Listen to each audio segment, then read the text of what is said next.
Thank you for joining me. Good evening, ladies and gentlemen. ADN, thank you for joining me. How are you doing? Or actually, thank you for letting me join you. I don't know how we should word this because you're streaming this out right too, right? Yes, we're We're on together. both channels. We are co-collabing. Thank Yo, I you. feel, huh? Sorry. I said thank you for joining me too. Yo, I feel like such a bum right now. I didn't know you were gonna get all glammed up. I like hopped out of the shower, threw on a shirt. I'm sitting here busting my ass. I keep hearing that Candace Owens is some sort of Russian foreign agent. So I'm like trying to get to the bottom of it. And I'm not gonna lie, it's been a long day. I'm having a hard time. Although I do have some interesting things that I'm gonna share, but I'm not gonna do it just yet. I'm gonna let more people get in. And so why don't you start? Why don't you talk about what you've had going on? How are you doing, by the way? Yeah, I'm doing great. I finally switched my setup a little bit, and that's what was taking me a little while to get everything adjusted. I don't know if anyone saw my last live, but my StreamYard cut like half my head out. So I've been working on Really? I did that before. I was streaming for the first time on StreamYard on YouTube and X, and I'm like slouching in my chair. And then like they didn't because I wasn't streaming on X, like Danks was, and he's like, bro, everyone's complaining they can only see half your face. I'm like, what the fuck are you talking about? And No then he one pulls it said. up. And I'm like, why didn't you like I didn't even know this was a thing. Why are we seeing different things? Yes, that's exactly what happened. I could not see what they were seeing, and no one said anything in chat. Everyone was so nice. They watched the whole thing. Keats messaged me on the side. I never saw it. So anyway, that's what I've been up to, getting my shit together. That's good. That's good. Me, Yes. I'm trying to get my shit together too. I've got a big debate tomorrow. I gotta come prepared. I gotta bring it. Yes, I'm ready. I'm so excited. That's going to be the best stream of the week, at least maybe the month. I think it might be a letdown for a lot of people. Really? Yeah, I do. I'm not gonna lie. I've had two conversations with Gary, and it just went too pleasant. You know what I mean? Like for all the guys shit talking and everything going on with everybody else, like I gotta say I'm not gonna like talk about the conversations. They weren't even that long, but he was just like really respectful. You know what I mean? I mean I was too, of course, but like you know what I mean? Like, I don't know. We'll see. We'll see. If he tries to set some sort of trap, I'll be ready. But I'm definitely gonna match his energy. And there are other things that I want to talk about too. Like I told him that two rules: no clips, no content creators. I'm not going there to talk about Candace or Baron or any of these other people. I only want to talk about facts, important topics. Of course, the Charlie Kirk assassination is going to be one of them, but it's not going to be the only one. We're going to get into other things with geopolitics. We're gonna talk about the state of America. We're going to talk about midterms coming up. That should probably make for an interesting, topic of conversation, especially with my views on these things. But Right. so I just throw that out there. But yeah, tomorrow at I think we agreed on 8 p.m. Eastern time. Are you both streaming to your channels or are you going to his? Yes. Okay. Yes. Yeah, Cool. I offered to go on his. He said we should make it a dual stream. I agreed. It's like, well, just get it out of the way. I mean, people got to remember too. Like, I was the one that threw myself into that situation. Like, he didn't know who I was. All of a sudden, it's like, yo, who the fuck is this guy that keeps like making videos and telling people? You know what I mean? So it's like, he called me out. He's like, listen, you gonna say this? Like, say it to me. Let's go. And I'm like, you're on, buddy. But Well, we'll see. I think too, like you set a really nice precedent of like, this isn't about anybody else. It's just about our views. And that's going to come out objective. Whereas other things can come off as just like catty fighting. So I think it's gonna be really interesting. I'm looking forward to hearing Gary's opinion on things as well. Yeah, me Um, too. because you already put in one of your streams before, and I loved this one. I think you were thanks on it. And you guys were talking about how Gary used to have more similar opinions to us, like not necessarily trusting the government, things like that. And so his 180, 360, however you want to look at it, it kind of was a shock, I'm sure, to his viewers. I'm surprised he even has as many viewers because he's kind of feeding the Fed slop out. And I think there are some things in the Fed narrative that are probably true. And he might be able to corroborate them, but there's other parts that are clearly not right. And I think that's where he went on a different path and maybe took the money, maybe didn't. I don't know him personally, but Yeah, that was of all the things that I said, he said he really didn't care. He's like, but once you start like publicly saying I'm a traitor to my nation, he's like, dude, I serve this country. Like right. that's obviously something. If I were him, I would want to answer to that too. So it would be shitty for me to say what I say and whatever, and then not talk to him about it. You know what I mean? Yeah. Well, you're somebody who also like you're willing to talk to anybody. A lot of creators, if they don't agree with someone, they won't necessarily talk to them. But you can have relationships with people, and people do this all the time in the workspace or in politics, where like you don't necessarily like their views, but you're still decent to them because they're another person. So there's nothing wrong with that. Yeah, I also don't hold grudges. I have very thick skin, and sometimes because I have such thick skin, it makes me a little harsher on others than I probably should be. Just because it's like, they say if you can't dish, if you can't take it, don't dish it out, or don't Mhm. dish it out if you can't take it. Well, I mean, I can take it. So it's like sometimes I might, but whatever. That's another story. But yeah, no, I'm looking forward to it. I think it's gonna be good. There's going to be a lot to talk about, and I think it's going to give both of us an opportunity to have a rational debate, Yeah. because there's been so much bad blood and so much things flinging back and forth. But you see, this is the problem that Gary's facing, and I got no problem saying this, and he may or may not be watching, is that like they're trying to spin this narrative, like they're trying to revolve the whole thing about Candace and everything that so they make it all about Candace, and then once you bring her into the conversation, then the people that support Candace already make up their mind on the side they're taking, and the Right. people that don't like Candace already make up their mind. And that was the main reason why I said I don't want to talk about other creators. Like talking about work that people have brought up is different, but like I'm not even going to plug it either. Like, I'm not going to say, oh, I got this from this one, I got this from that Right. one. I'm just going to give it from my perspective. And, people can find out later what came from where.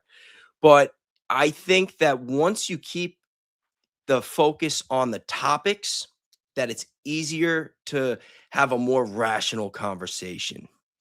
Yeah. And Well, maybe, I feel like too when you're kind of saying that, so I don't forget my thoughts. Sorry to interrupt.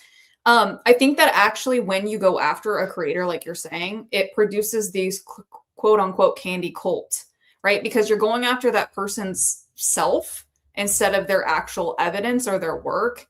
And people like people due to their personalities, and that's what they latch onto. So when they treat Candace like she's just some demon for coming out and criticizing Erica Kirk or TPUSA, well, people are going to latch onto that candy cult mentality, is what they call it. And instead of realizing they're perpetuating it by keep doing this, they just call names and they don't give any logical reason on why Candace may be wrong with anything she's brought forward. So sorry to interrupt, but no, it's okay. I lost my point for a second anyway. The reason that I was saying that Gary's probably going to have a hard time, and it's not just for this debate, but in the long scheme of things, because his credibility has gone down, his views have gone down, but he has this like solid base of like a small group of people that like praise him, like he's got his own like little cult, if you want to call it that. I'm not calling it that, I'm just saying. But the difference is I don't think, like, I think his base is only getting the information from him. And the reason that Candace has such a bigger following is because Candace has a following of people that go everywhere to get their information. And that's why everything has become so lopsided on the TPUSA topic. And the more they just try to make it all about Candace, the more they discredit themselves to the rational thinkers. Like they're just trying to like just write people off. Like, oh, that's a conspiracy theorist. Oh, he's a liberal. Oh, yeah, they're working for Russia. And it's like, I don't think they realize the damage that they're doing to themselves in the long run. You know what I mean? It's like, what do you think? You think that there's millions of people out there? How many followers does Candace have? 6, 7 million? You think yes, that I think let's just say you cut that number in half, on who's watching things actively, or a third. You think that there are 2 or 3 million people that are putting as much time and energy into this case and into everything else going on, and that they're all just brainwashed? Or you think that it's like maybe the 2 or 3,000 people that you're watching that are listening to you when you say that Epstein is a trope or a Democrat hoax? You know what I mean? It's like it can only work for so long.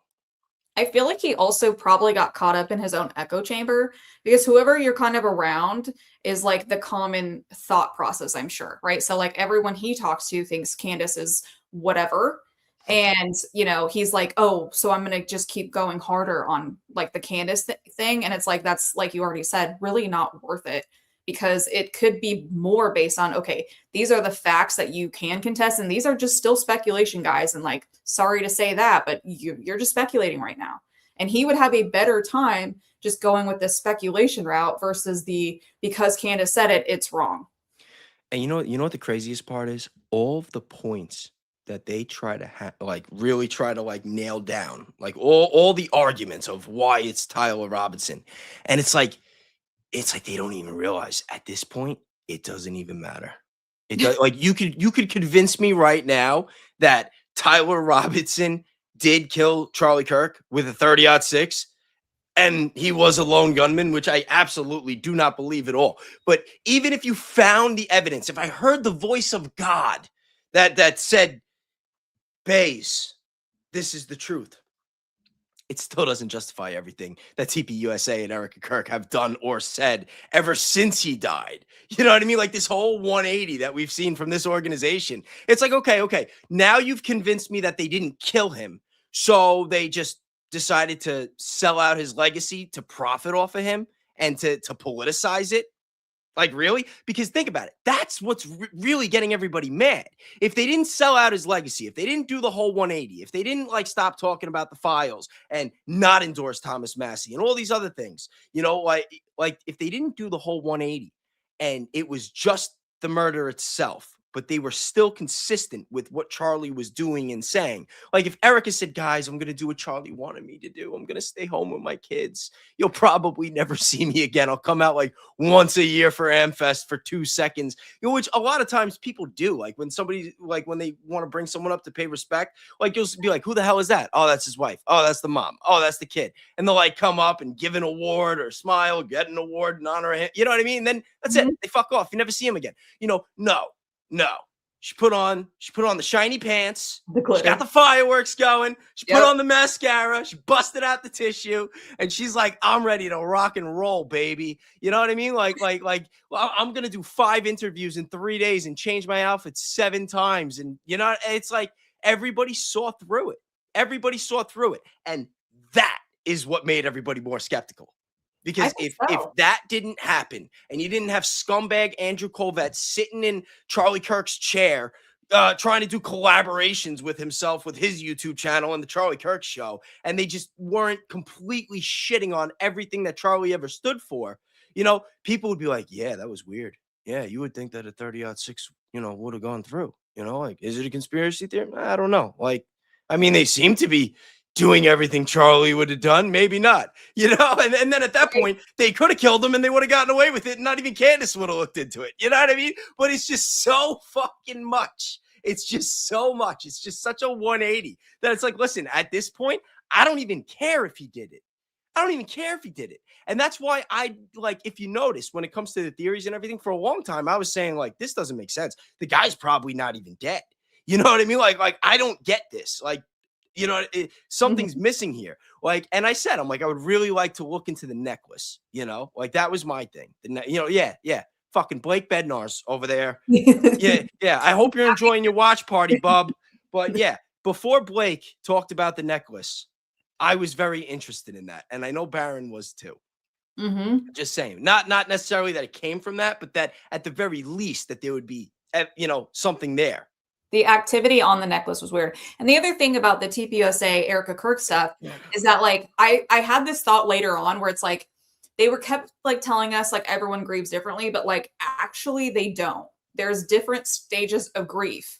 That's a literal documented thing that no one wanted to be like, oh, hey, she's not going through any of the stages of grief that we all know to be true. She's just When they out. say everybody grieves differently, it Yeah. usually means that the stages hit them at different times. Because I know people that it has hit them right away. I know people that Yes. hit them a week later. I know people that hit them at holidays. And I've been through that myself, because I've lost a lot of people. Like I have like really grieved. So like not trying to like, play the victim here, Right. Erica. But you know what I mean? Like I've been through it. So like when I look at somebody else who's claiming to grieve and I like, my spider senses are tingling. Yeah. I agree. I've lost a few people myself, and I just know that if it was someone I truly loved, actually even someone I might have hated, I would have acted a little bit more sad than her. Because the thing is that even if it was someone I didn't like, if he went out or she went out in a way that was so graphic and brutal and publicized and horrific, I would feel horrible for them. I would be crying, I'd be sobbing, I'd look terrible. I wouldn't be on streams or Zoom meetings talking about our merch sales. That's what really does not resonate with me is the fact that You you're you showing up. you wouldn't have been excited about having 5 billion views by the end of the year? No, no. No, are you sure? I mean, 5 billion is a lot. It's a lot. It's not worth it, It's a right? lot. It is a lot. Yeah, you wouldn't have been cheesing it up with Blake Wynn at Mar-a-Lago? He he No. is the son of a billionaire Why or weren't they or out? nephew of a billionaire. Whatever. Yeah, they're related. The Wynn family. Yeah, You would have wore the shiny pants though, right? probably not. I probably wouldn't have showed up. That's like I'm a hermit though. Like I'm talking about me now, but like I'm a hermit. When that stuff happens, like you won't see me. I would Jackie Kennedy it, like you won't see me. Goodbye. And honestly, she had enough money at that time. And like if I'm just speaking as a woman and I'm not trying to be selfish here, but like that's enough money where you're like, I'm leaving with me and my kids and like we're living somewhere remote, but I'm fine. I'm never gonna work again. Like that's honestly how I would have reacted, quite frankly, and grieved. Yeah. I mean, I'll be honest, I'll tell you how I grieved. When my little brother died, I did not want to work.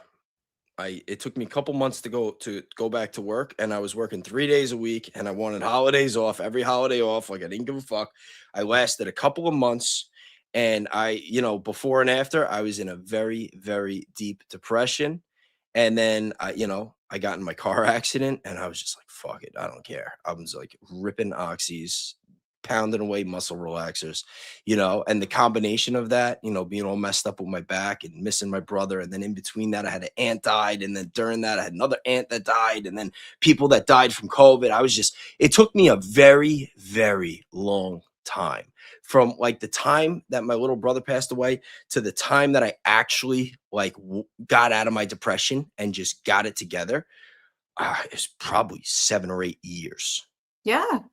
And I mean, honestly, I lost someone super close to me, and I still think about them almost every single day. It's not even like, and that was in 2019. So it's not something that you just like let go of, can move on, can smile about.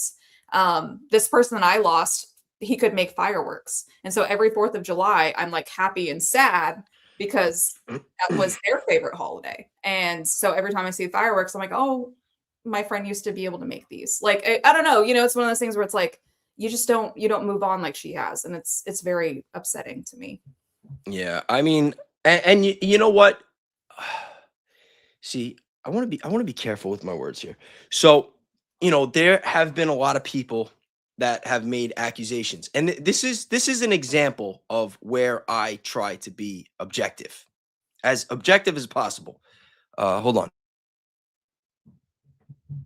So as you know, there are a lot of people out there that believe and have believed that Erica is like some sort of honeypot, that she was only with, and this is the thing, like when people say this, and it's I should have brought that part up too, because did you watch the interview I did with Lala yesterday? Did you Not the get to whole watch it thing. yet? We'll pull up a couple clips today. Yeah. Yo, Yo, honestly, I don't care if people liked what she had to say or didn't like what she had to say. As far as an interview goes from somebody that was like within that realm, I don't think there's been a better one. I'm not just saying that. I don't care if it's on my show. I don't care if it was on Gary's show. She really let it rip. And she did not pull punches. She's talking about her love for Charlie and Candace, but she also talked about her criticisms of Charlie and Candace. She wasn't afraid to call out parts of the investigation that she thought were wrong and why. But one of the biggest things that offended her, and me and her had talked about this on numerous occasions, she said that one of the biggest things that offend her is the way that people portray Charlie. Because it's almost like, they're creating this image like Erica outsmarted Charlie and like emasculated him, or that these people, like, he was too stupid to see what was going on.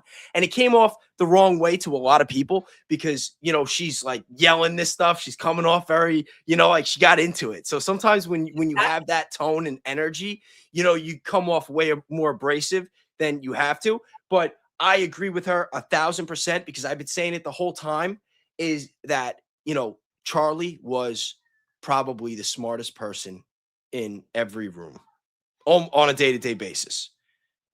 I'm not saying he was the smartest person in the world, but when you look at those idiots at that company now and you look at Erica Kirk, you can't tell me that Charlie was not the smartest person in the room every time that he went to work. And I believe personally that he knew exactly who everybody was and that he thought that he was going to outsmart everybody and he was going to manage it. And I think he did for a very long time. And that's part of the reason why he got to the level that he did, because he was able to maintain that control and he kept everything in line. And I think that the deep state, whether you think it's this one, that one, that there were people that identified this and they realized that once it came down to Epstein and Iran, that he might have been too big to control. And I think it scared the shit out of them. And as far as Erica goes, because this is the big thing, this was one of the reasons that I believed that Charlie was alive. It's like, Erica, it's like, how does he not know? How does he not know? And then I realized, like, oh my God, it was an arranged marriage. She was not a honeypot. She never would have got that through him. I think, like, honestly, like, if people say that the marriage was probably fake and staged and whatever, I would believe it in a heartbeat. Because when you look at the connections that Erica had and you look at the way that the money flowed in after, I think it was all show. I do. I think it was all show. Now, whether or not they tried to make it real and had kids or whatever, that's another argument. But I think that their initial arrangement, I think that he had people, and maybe she did try to like play it up in the beginning and bullshit him, and he was enjoying himself and found out a little later. And it's like, oh, fuck, it's too late. Like, that's totally true too. But in the long run, over 5 or 6 years, there's no way he didn't see through her. But I think that he was pressured. We know that Erica was friends with Tyler Boyer for a long time. They had a lot of connections. A lot of money came in. I think that the people around Charlie that he trusted said, listen, like, she might be a bimbo. Like, I know. But she's a good girl. She came from a good family. She's Catholic. She's into basketball. You love basketball. She knows a lot of people. She's really good with the donors. Like, this girl would be the one that could really help elevate TPUSA. And I think that that's what happened, that it was for the movement, that it was for the elevation of TPUSA, and it was an insurance policy in case whatever happened, whether or not Erica even knew it. I think that's valid. I actually like that theory because they could be lying to Erica. They like somebody in the deep state could have been responsible for it and told Erica, like, listen, you're in danger right now. You need to do everything we say and we're going to protect you. And they'll just give her the script. Like, hey, but I don't think Charlie would have liked this. Like, it's like, listen, like, we got to protect you. Charlie would want you safe, right? It's like, but Charlie always told me if anything ever happened to just stay with the kids or No. Trust me, they know. You know what I mean? Like, and she might be fucking stupid enough to fall for it. Yeah, or it could be kind of some of that. Like, I feel like her mom had a lot of these weird connections. Like, it's so intertwined where it's like, I think it could probably be a little bit of both, where it's like now she's old enough to maybe they're like just giving her that stuff directly. But when you're younger and being mentored by these people, I'm sure, like when she said she went to Israel to look for a husband, that's a very suspicious thing to do around the time that Charlie's in Israel. And then they saw him, like all of those accounts is like he was obviously being scoped out at least for some sort of arrangement, whether that's an operation. All these people that were invested in him and TPUSA, they did not want him to marry the wrong girl. And Right. And, and I was trying to get some of this out of Wawa yesterday because I've been, you know me, I'm like networking. Like I do a lot of research. We talk behind the scenes. I don't always make content about everything that I'm looking into. And Mhm. I had a couple of theories. And over the last couple months, I've talked to a couple people that have kind of either they hinted in the right direction or I saw the reaction when I asked certain questions. And I'm like, okay, you're lying. Like you're afraid to say something. Like, what's that Mhm. about? And I don't know. I have a pretty big theory. Um, I'm not going to tell you guys the big theory. Sorry, but part of it, I am 100% convinced that before Erica, and probably part of the reason why Erica was pushed into the picture, is because maybe Charlie might have been into somebody else that did not fit the bill. You know what I mean? I have heard that. I That actually Charlie may have been involved with somebody else that the that works donors there. did not like. And that was the main reason with Erica. That it wasn't like this honeypot operation to kill him. It's like, yo, this guy falls in love with her. That's going to be bad news in the future. It's like, Yeah, I let's think there's something had came out about a girl that worked at TPUSA that kind of was pushed out of it. And it was someone that Charlie was involved with. If wait. I How did remember, you hear that? I don't know. I do not remember. I didn't Um, tell you that. I didn't tell no, you anybody didn't. that. I didn't tell anybody. I Thanks. found that. Yeah. No, that's true. That's true. Okay, so for all of you out there, for all of you at now, yo, I they didn't found think it. this was set up. Yeah, I know who it was too. Yeah, I know. I remember reading I've been about it. sitting on this for fucking months. I've been sitting on this for fucking months. And Yeah. I won't tell Danks. I won't tell Danks. Danks didn't even know that that's what it is. I was talking about it today. I'm like, I'm close to telling you, but I don't know the extent. I don't know. I don't know why they would have flagged her as a problem because she was kind of high up, if I remember correctly. At TPUSA. Let's not get into too many details. Let's not Yeah. bore them. I got more. I know the name of the other person too, but I'm not going to say. Well, we'll have to talk after because I think that this No, is I'm taking this shit to the grave. I'm not Are you? saying nothing. I'm not saying nothing. But yes, Well, I Charlie want was to know if you. from what I understand, Charlie was into somebody before Erica and into somebody before he was killed. But that was squashed before. I don't know if it ever went anywhere. But yeah, that was why yesterday when I had Lala, I'm like, was there trouble in paradise? And she didn't want to answer. She wouldn't say anything. She got all freaked out. I'm like, it's fucking true. I'm like, it's fucking true. A lot of people found me on one of my videos that I did from a Reddit leak where someone was saying that Charlie had went to a family lawyer right before this death, and it Damn, was Danks is gonna be so pissed at me. is he? You're literally the first person that I'm telling. I'm sorry, I didn't mean to cut you off. Finish No, in a you're second. fine. I believe there's probably trouble in paradise because of that Reddit leak I saw. And Well, if you know, then other people know. Oh, so you just Yeah. read something on Reddit. No, this is separate. So you're talking about one thing that I read. No, And I'm talking about two. I'm talking about two things though. me too. I'm talking about two things. So one thing was he went to a family lawyer right before, apparently, before he was killed. And I'm sure Erica found out about it. And that could be in relation to the other person he may have liked. But in the beginning, when he first met Erica, this one girl apparently worked at TPUSA and was pushed out. Nobody wants to talk about it, and every time I bring it up, it's like they get fucking nervous. I think it's in the NDA. Maybe. I think it's in the NDA. And I don't remember her name, and I quite frankly don't remember how I found that. I remember the Reddit one, the family lawyer, but I don't know how. Because I've talked to people that have tried to get it out, and nobody's talking. Which the second nobody's fucking talking about a theory, you know what I mean? It's like you already know. Yeah. It's like you already not like you know. I'm not saying you know, but like it's like there's something there. There's a little meat on that bone. I think it was a deleted article I found. If I can, I something like that. So anyway, the first girl. Guys, if anything happens to me in the next few weeks, it's because I said I know the name. For real. I don't know the name. Forget it. I'm lying. I'm trying to hype up my channel. I don't know shit. No. Her name's Penny.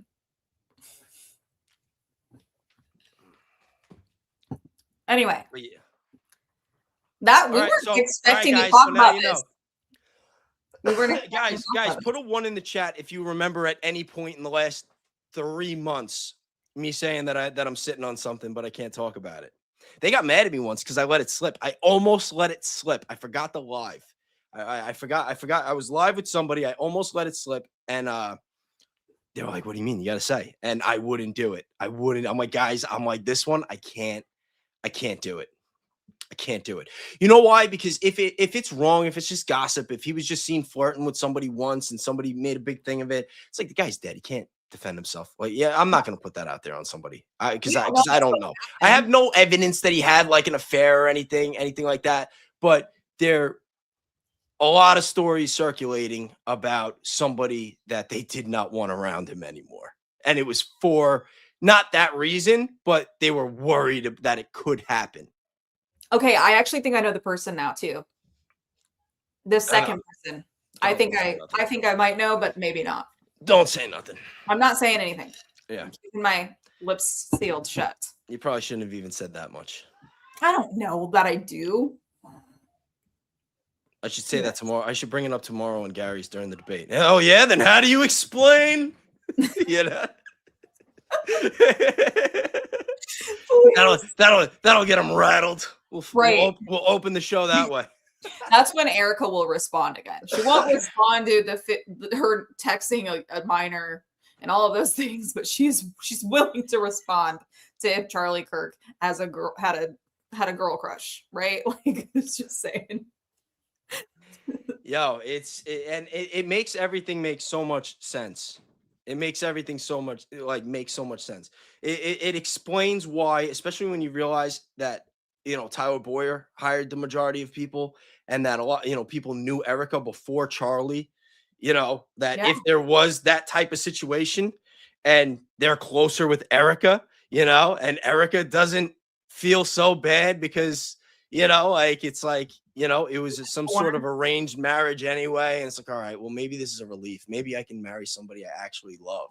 You know what I mean? Like, I know that sounds harsh, and listen, that's not even a knock on Erica, because if that is like how things played out to an extent, that they were kind of like pushed together and that it wasn't built on love, like, that sucks for her. She's got to go around pretending, you know what I mean? Especially if there was, like, that sucks. That sucks. That actually makes me more sympathetic for her than I was otherwise, or that I would be otherwise, because it just makes things click so much. It's like, that's why she's not grieving, Yeah, because maybe like they were. Yeah, it doesn't mean that she was behind. Believe me, I don't think Erica has been behind fucking shit. I don't think she's been behind shit. I think that she is just a face. She's just put in this position. Somebody's pulling her strings. I don't know how I feel about her, because but if her and Charlie were pushed together and that they were never really in love, like that explains everything. Not everything. It doesn't explain the case, but it explains her lack of grieving. Why would she grieve? Yeah, the behavior. Yeah. And I had heard from a source that Charlie really did for a long time love her. Like, I heard that. Yes. I heard. That Charlie, Charlie did love her. Yes, and that something happens, and yeah. And I wonder what that was.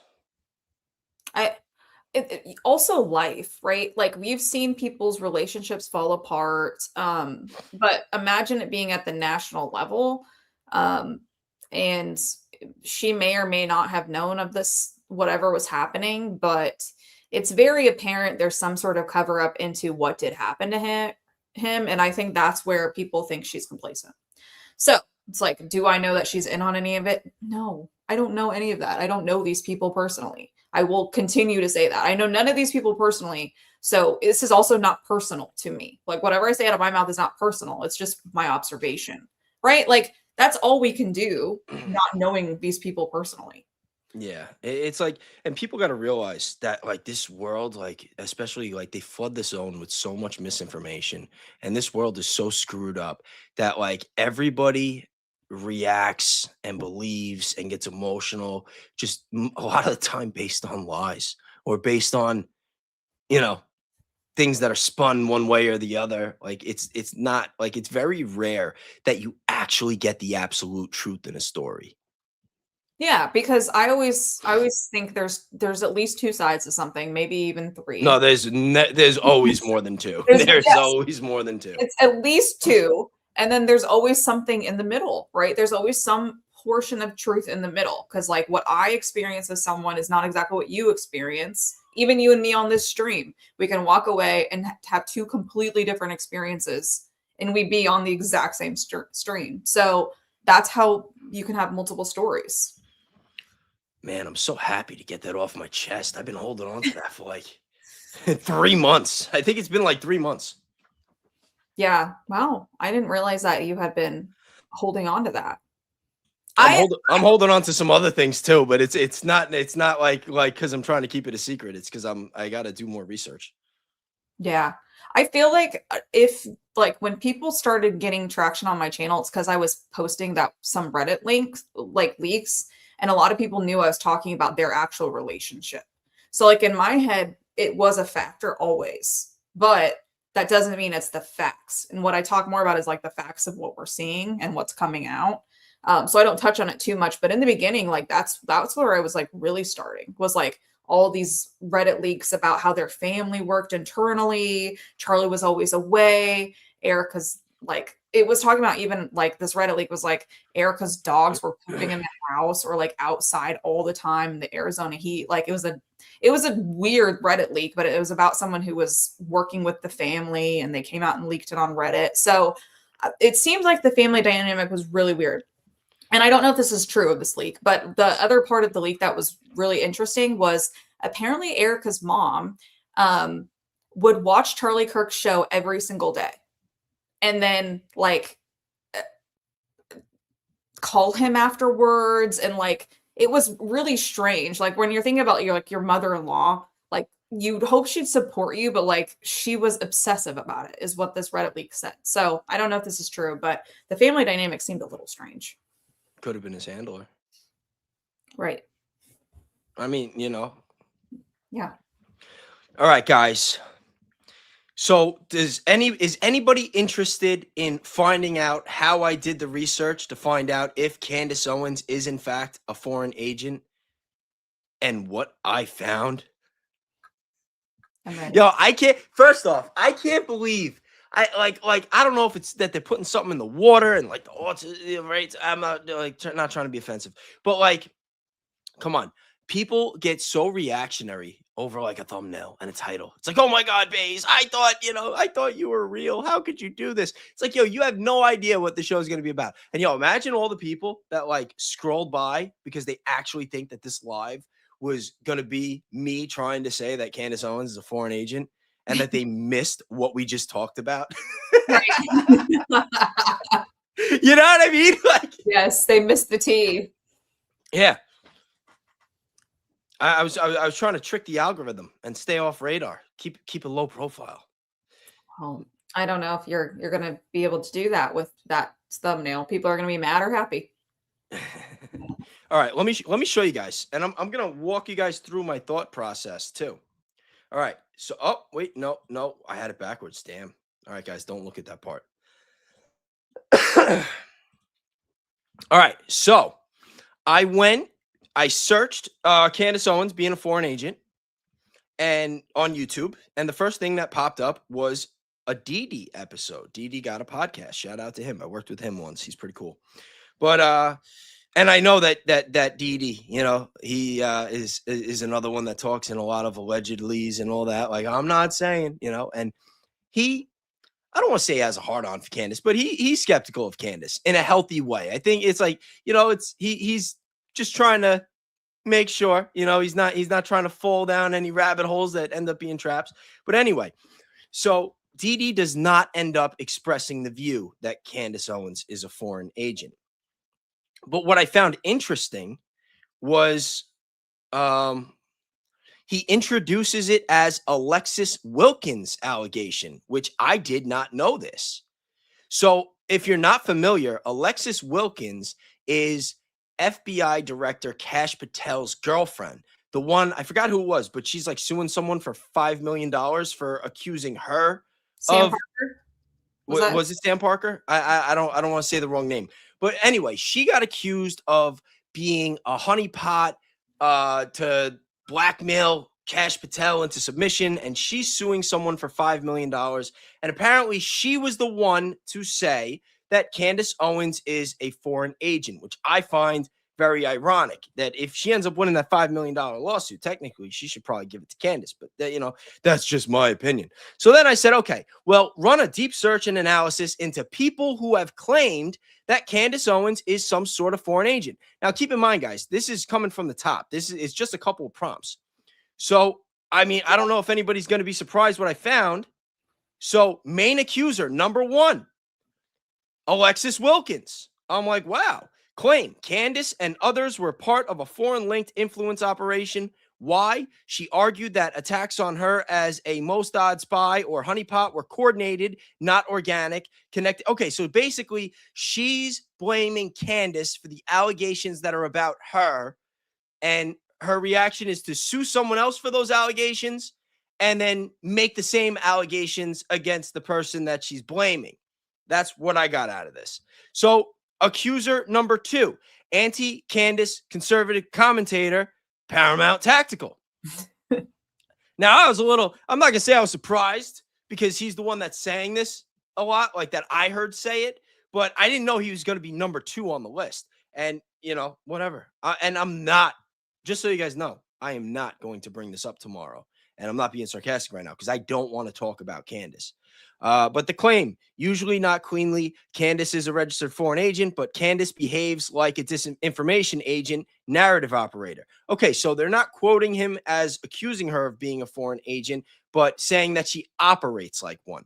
I'm not even going to go further. Why? They argue she omits contrary evidence, pushes unverified claims, relies on anonymous sourcing, and falsely labels other people foreign agents. In one transcript, they say civilians sent passports, birth certificates to prove they were not foreign agents, like Candace Owens had said. And number 3 on the list, and they bundled them all up, and this kind of confuses me, because if it's multiple people, unless we're doing this in chronological order and Alexis Wilkins said it first, like they're not even naming Laura Loomer or anyone else of a certain religion or like individually. They're just like bundling them all up and putting them at number 3. So pro-Israel, anti-Semitism organizations and outlets. Claim style, not usually that she's a foreign agent, but propagandist, anti-Semitic conspiracist, or amplifier of hostile narratives. Why? ADL says Owens promotes anti-Zionist and anti-Semitic conspiracy theories, including claims involving Israel, 9/11, Epstein, Iran, and Charlie Kirk. That is a reputational influence accusation, not proof under FARA. FARA. Now, if you're not familiar with what FARA is, that is the Foreign Agent Registration Act. Don't worry. We're going to get to that in a minute. And that's where things start getting interesting. And then it says the Russia influence insinuation lane, whatever. So my read is not my read, ChatGPT's read. And now remember, guys, the ADL and other organizations have said that if you want the truth, go to ChatGPT. And people tell me that I shouldn't use ChatGPT because it's rigged, but I'm a skeptic anyway. So I'm like, you know what? If let's just see. And for this one, I'm sorry, I'm not gonna dispute what ChatGPT is telling me. So evidence-supported criticism. Candace has made claims that critics plausibly call conspiratorial, inflammatory, or reckless. Not proven according to ChatGPT, is that she is a foreign agent. I found allegations, insinuations, and pattern arguments, but not hard proof of foreign direction. It's funny that they say that they found pattern arguments, because that means that it's a pattern of people saying this and making this accusation. So if Candace Owens is anything like Alexis Wilkins, she might have a couple $5 million lawsuits on her hands. Now, in a separate chat, this is where it gets good, everybody. I said, run a deep search and analysis into all individuals who were registered foreign agents for any nation at any time, who worked for the media at any point since 1988. Now, the reason I say 1988 is because I was born in 1988, and I really like to know what's been happening during my lifetime.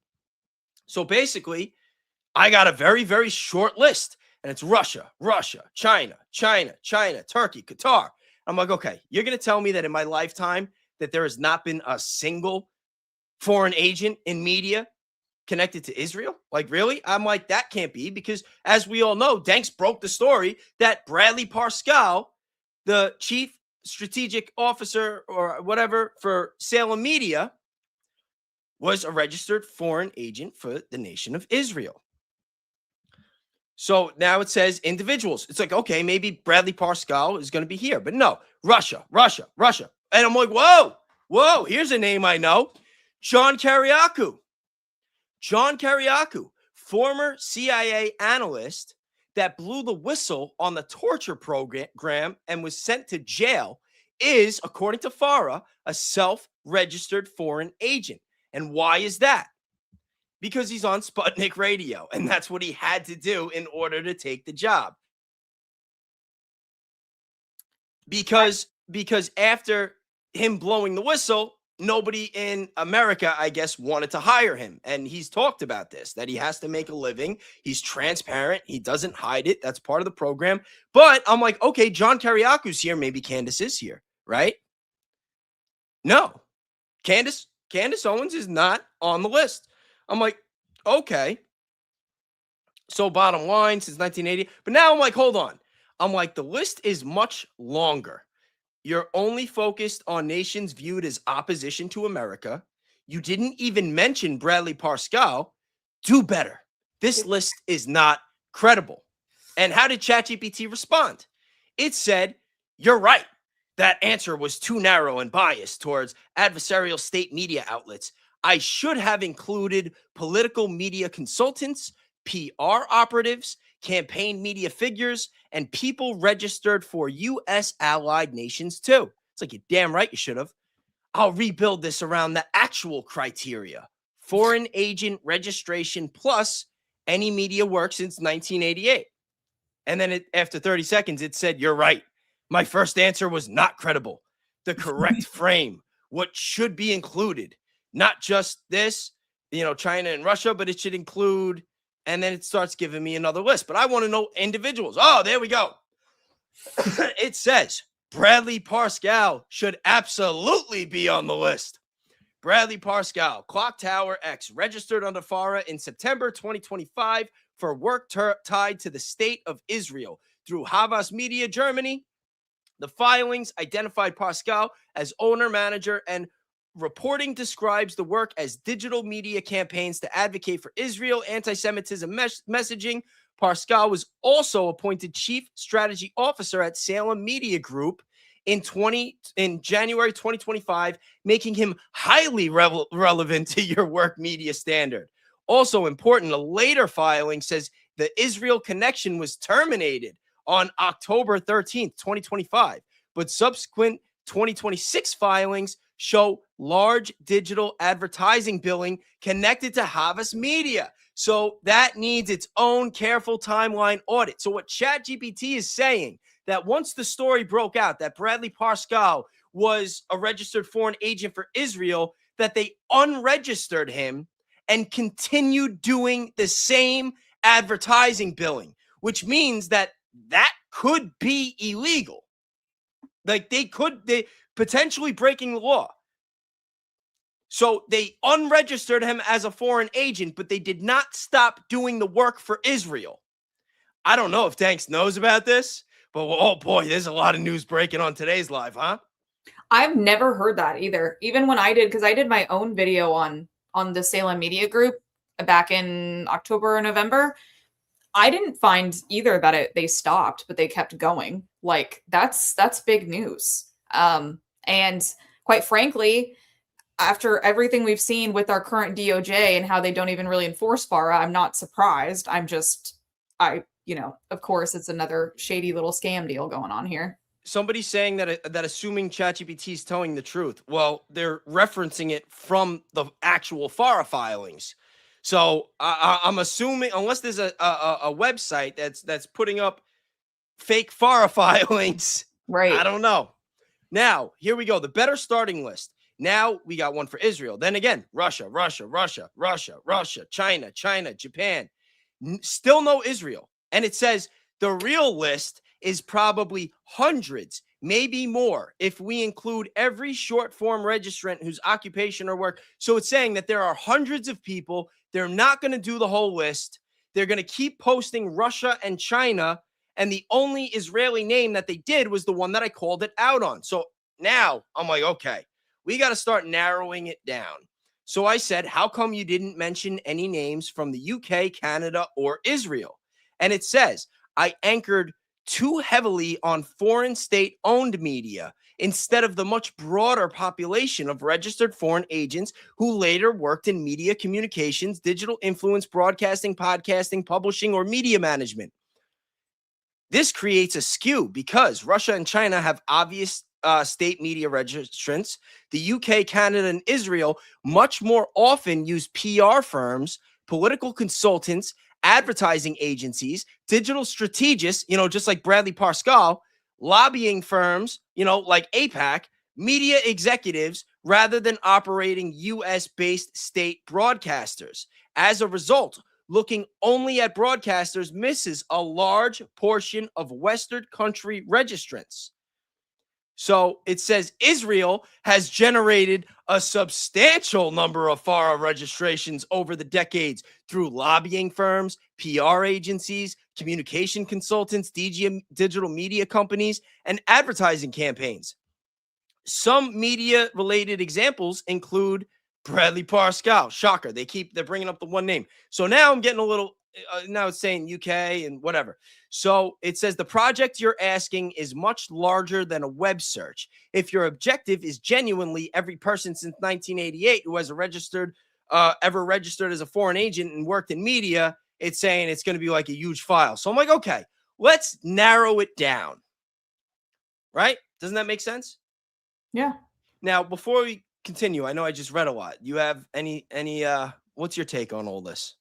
Well, there was something that really stuck out to me. You already like FARA is for foreign registered, right? But in the beginning, it's like I was only looking at foreign registered, and then it said like agents or whatever. Like, and it made it sound like these other companies weren't necessarily foreign or countries weren't foreign. And I was like, why would ChatGPT word it like that? And then the other thing is, if you're doing things legally, you shouldn't need to go through these backdoor things like lobbyists, executives, all of those things, right? Why are they doing that? Why do they want to like cover? They're basically saying that there are loopholes in the system. Exactly. That push out the messages for the people that actually want the messages pushed out. But it's one thing that I want to add, sorry, before I forget. You're fine. It blows my mind when you look that it keeps saying Russia, Russia, China, China. You're going to tell me right now. Oh, let me pull this for just a second. You're going to tell me that John Kiriakou has to register with FARA to talk on the radio in America, but Ben Shapiro doesn't? My first thought was Mark Levin. Mark Levin? Levin, like the biggest shill of all time. No. But John Kiriakou, formerly CIA, a whistleblower, was sent to prison. He's got to register. But everybody else, ChatGPT is going to keep hiding their names until I freaking start pulling some teeth. So anyway, you guys can imagine what my next prompt was. Anybody want to guess? What about Israel? No. My next prompt.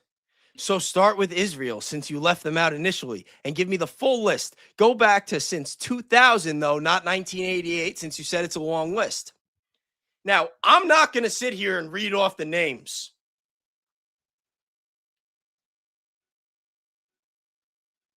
Alexis Wilkins, though. No, Alexis Williams. I was Sorry, going to say, if that's there. Whoa, that'd be wild. Look at how many names. Look, Havas Media Group. But look at all these names. Let me know if you recognize any. Chat, let me know if you recognize any. These are all people working in American media that have had to register as foreign agents for Israel since the year 2000. It'd be interesting if it would give us a breakdown of what companies they worked for, not just their names. That's a good idea. And then we need a breakdown of the percentage per company Like who does this the most? Oh, let's not get too carried away. Let's just find out. Let's just find out who they worked for first. Yeah, I want to know who they worked Chat, for. chat. While this is loading up, guys, do me a favor. Do me a favor. Hit the like, subscribe to the channel, mine and ADN's. If you want to support the channel, you can become a member because I will be talking more about this in my members only lives. ADN is a frequent guest on the show. I'm hoping that you'll be on the next one. Heck yeah. And I got to come on yours too. Yes, you do for sure. We need to do something fun. I want to do a fun one. I'm trying to get my channel. Oh, I'm having a lot of fun right now. This is fun for me. No, this is super fun. I mean, like something where we're like reacting to like Reddit leaks and stuff, where it's like really off the wall stuff compared to what we normally do. You want to do a members only reacting to my debate with Gary tomorrow? That would be so funny. We'll see how that goes. All right, let's see. And let's see. All right, so Bradley Pascal, it's bringing up his companies. Jill, okay, so for Jill Zuckman, Chicago Tribune, U.S. Department of Transportation. Sus. That's sus. That is very sus. I'm like, oh yeah, we got more Show Faith by Works individuals. Yep, Davis Media, which is I think connected to other stuff. I'm trying to see something. I'm not seeing any Daily Wire. No.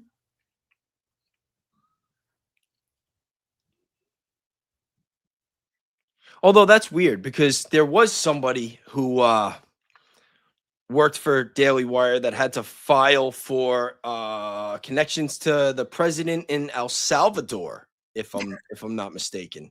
Bro. Yeah. Why? Yeah, I'm serious. I'll run that search too. This way, you guys. What is this? Media Planning International Corp. There's a long list there. All right, hold on.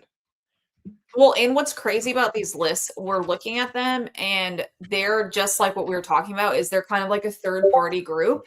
They're not necessarily like a Fox News or a Daily Wire, because remember, this pipeline Salem Media Group worked with Havas and all of those, Bradley Pascal, all those people. So they're not necessarily being listed. It's the person in part of the connection. So yeah, they might have just took off Bradley Pascal's name because he was the big one. He worked for Trump and just left one other person on to keep those transactions legal. Right. And if that's the case, then how many other loopholes do they find like that, where they just get some no-name person and in reality it's really for a bigger, not so no-name name? Well, that's what I'm thinking is like, because we can't recognize these because it's not going to come up as like Fox News registered as a foreign agent. They're not going to do that, right? They're going to go through this third party, like we were talking about earlier, which is like, okay, how come it's always these consulting groups or la la la? It's like, okay, but who uses these consulting groups? It's very odd. Very odd. It is very odd. You know, it's just crazy too. It's just crazy. It's kind of like taxes, where like certain people have to, like the middle class has to pay a ton of taxes, right? But then like everyone else gets a loophole, like anywhere. So it's like there's just all these loopholes within these systems, and like if you're a regular person, you would never know it or find it. All right, guys. So I started a poll early on. I said, do you believe Candace Owens is a foreign agent? 6% said yes. So I guess Gary's fans showed up. 85% said no. And 8% said not sure. That was 308 votes. So for those of you that said yes, you were wrong. Candace Owens is not a registered foreign agent. I don't think that she is a foreign agent of any kind. That is a MAGA conspiracy theory. Yes.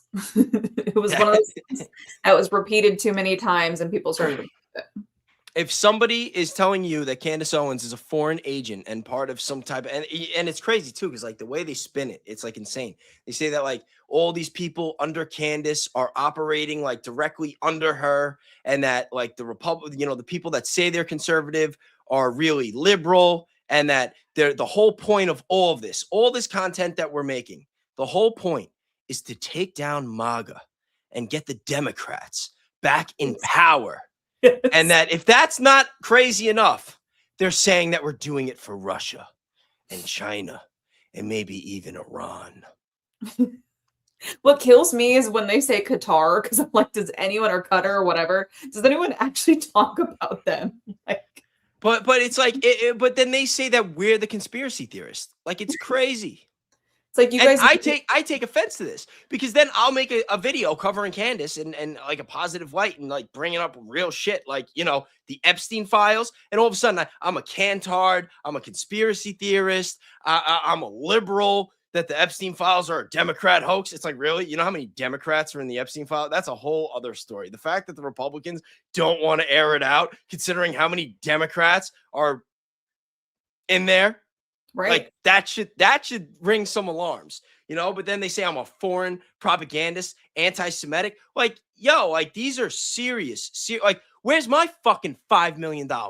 Like, I'm getting called a lot of shit over this, and it's because of misinformation being spread by other content creators, you know. And that is something that that me and Gary are going to talk about tomorrow. Not about the other creators themselves, but how the message that he is putting out there is making the people that do watch him or watch people that have similar views attack me in very personal ways. You know, and I'm a very transparent person. Like, people pretty much know where I live. Like, they all know I'm the East Coast from New York. I've been transparent about saying I'm from Long Island. You know what I mean? Like, you go around telling people that I'm this or I'm that and I'm working for this. You know, like, what if somebody actually tried to do something to me over something that somebody said in a YouTube video? Like, that would be insane. And, you know, you sit here talking about, oh, well, Candace and all these people are so irresponsible because, you know, they're going to get Tyler Robinson off.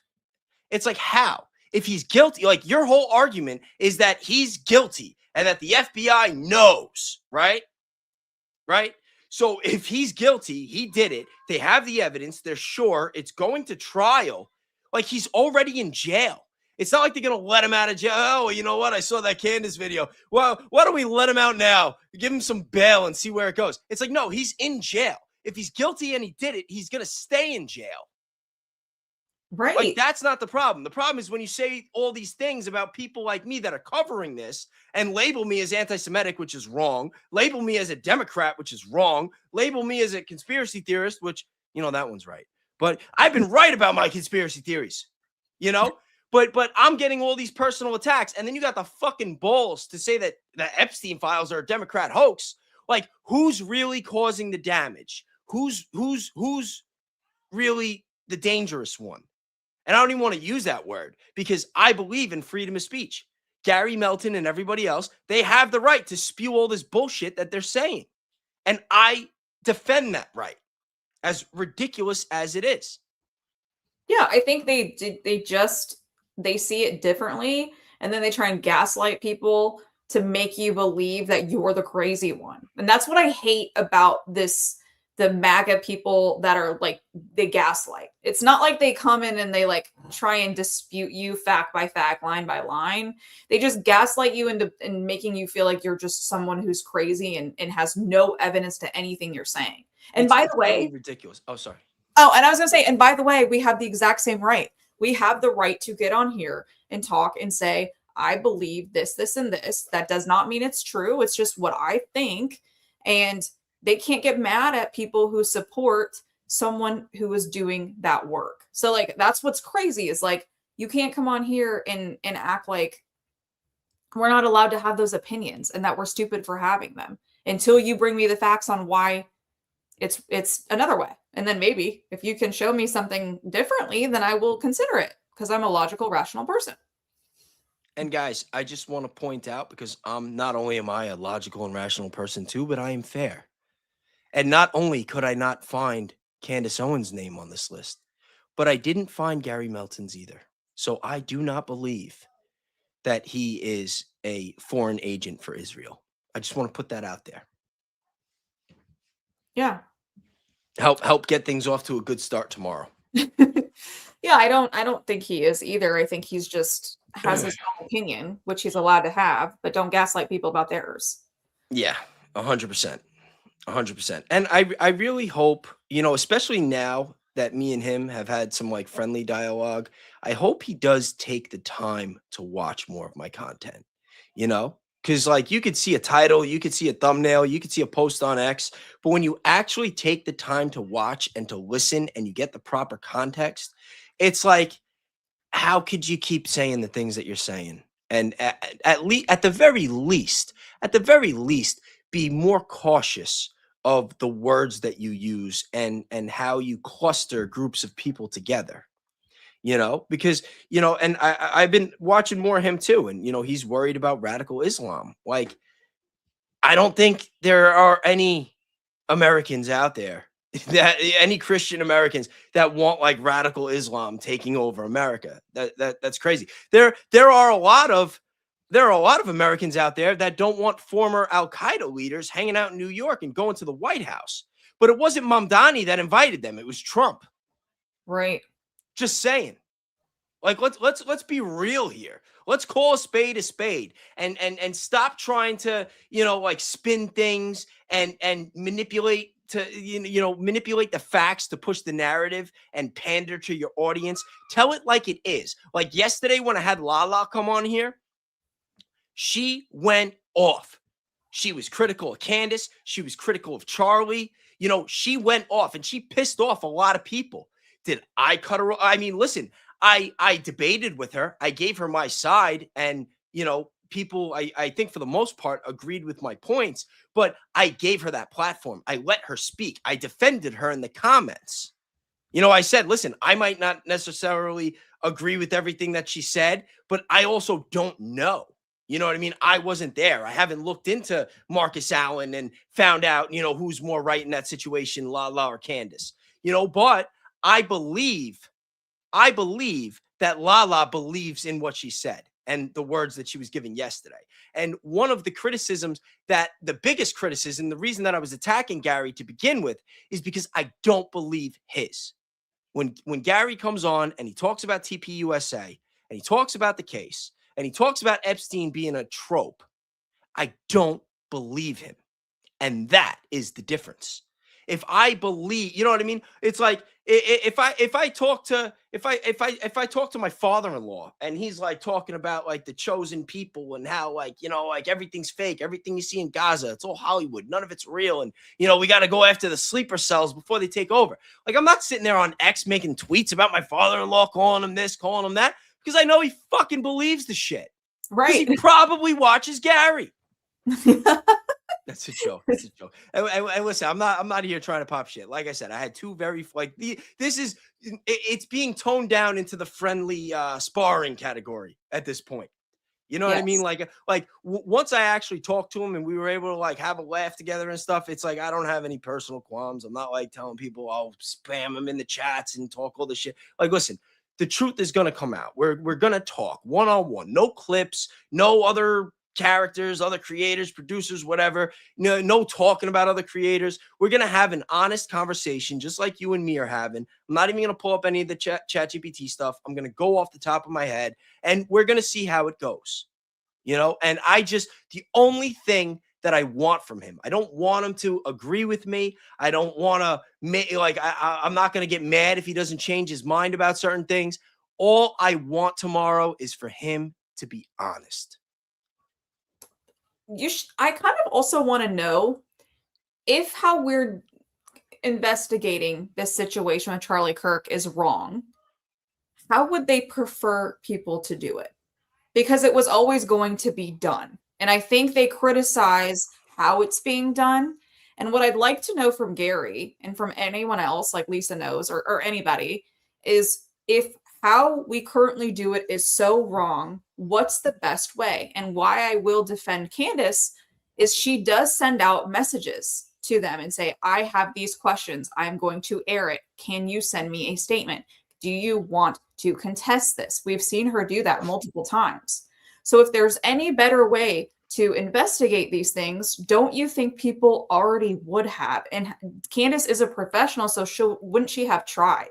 That's where I get kind of annoyed at the criticism, because it's like, okay, then tell us the perfect way to investigate something that is currently looking like it's being covered up by our own government. I'm not saying that's exactly what's happening, but that's what we see as people from the outside.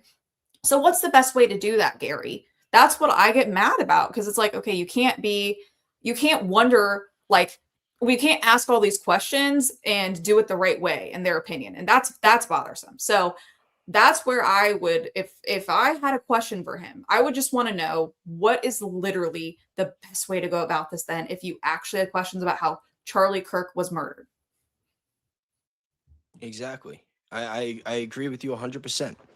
And, you know, like I said earlier, like, I'm not going to be sitting there trying to argue about lapel mics and this and that. I do want to talk about the 30-06 because that is like what they're saying the cause of death was. And, you know, I'm not going to give spoilers on my argument there. I mean, he already probably knows that we're going to talk about that. But there are a lot of analytics and statistics and, you know, physics-based facts that are going to open that up a little bit more. Yeah. And that, What always gets me, and this is why many theories I think have a little bit of legs, is when Charlie's shirt puffs up. That to me is the biggest evidence that something happened around his shirt. And there was something there that should not have been. That to me is pretty wild. Now, I did just watch Kelly's interview, some of it, with the girl that was at the event and was very close to what happened to Charlie. She was obviously college age, and she said it looked like he was shot. yes. And And she was adamant about it too. She was adamant, and she said she described the sound as a slingshot. And I thought, well, if you were that close and you could even hear it, wouldn't you, if it was maybe an explosion, wouldn't you have heard it more of as an explosion? How do you rectify that with this? You know what I mean? With these, How do you describe it as a slingshot? She said it was like You know what the one thing that she said that really stuck out to me the most was? She went to that school. She said that there was more security at her graduation than they had the day that Charlie was killed. That's very suspicious to me. And you got to remember, it was also UVU. Didn't Brian Harpole say that it was UVU that said that they couldn't use the drones? I can't remember if it was. I gotta fact check that. I don't remember who he said it. And Brian Harpole also passed the buck on UVU's security. Mm-hmm. So so if it's UVU that had the lapse in their security, and they had less security than they had a couple months prior at their own graduation, and that they didn't let TPUSA bring the drones, who was in contact with the people at UVU before this event? You got to remember, UVU was a last minute booking. Right. Who booked it? Who was responsible for booking it at UVU, and why? You know, maybe this whole time everybody's all mad at TPUSA and their security. And don't get me wrong, I still have plenty of questions about their security. But maybe we should be putting the put UVU under the microscope, I should say. That's true. And I think I heard they have some type of program that like relates to the CIA or something on their campus. Like they have weird associations there, and maybe that's why this venue was chosen, was UVU, because they have all of this 3-letter agency connection. But who chose it? Did TPUSA go to them, or did they request it?